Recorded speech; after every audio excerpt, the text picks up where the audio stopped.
Nung nabalitaan ng mga non-Muslim na may isang nagngangalang Ahmad o Muhammad, na kapag nakaharap ka niya sa panahon na yon, ay karamihan sa mga tao noon, kapag naharap niya si Ahmad o si Muhammad ang pangalan, ay nagiging Muslim.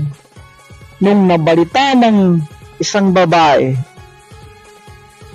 na kapag nagkaharap sila ay magiging Muslim siya, nagmamadali lisaning ang lugar na yon dahil ayaw niya sa Islam.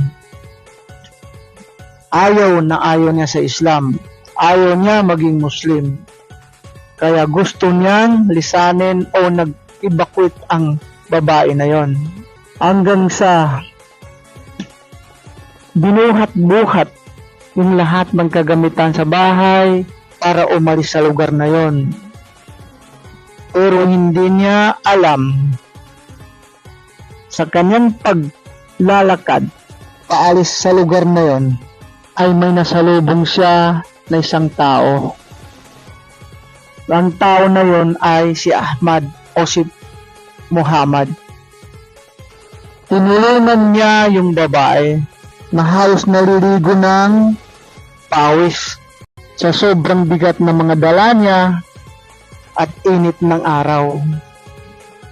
Nung tinulungan ng lalaki na yon, hanggang din sa tinanong ng babae, "Sino ka? Anong pangalan mo?" Ang sabi daw ng lalaki, "Ako si Ahmad, ako si Muhammad, ang iyong kinatatakutan." Ang nangyari, ang taong kinasusuklaman ng babae ay si Propeta Muhammad pala. Nang babae na yun ay non-Muslim, hindi siya Muslim. Ang nangyari, nagiging Muslim ang babae na yon sa sobrang ganda ng ugali ng Propeta Muhammad. Ganun ang pakikitungo natin sa mga non-Muslim. Hanggang dito na lang po, ang kwento na yan ay may dalil sa mga ustad.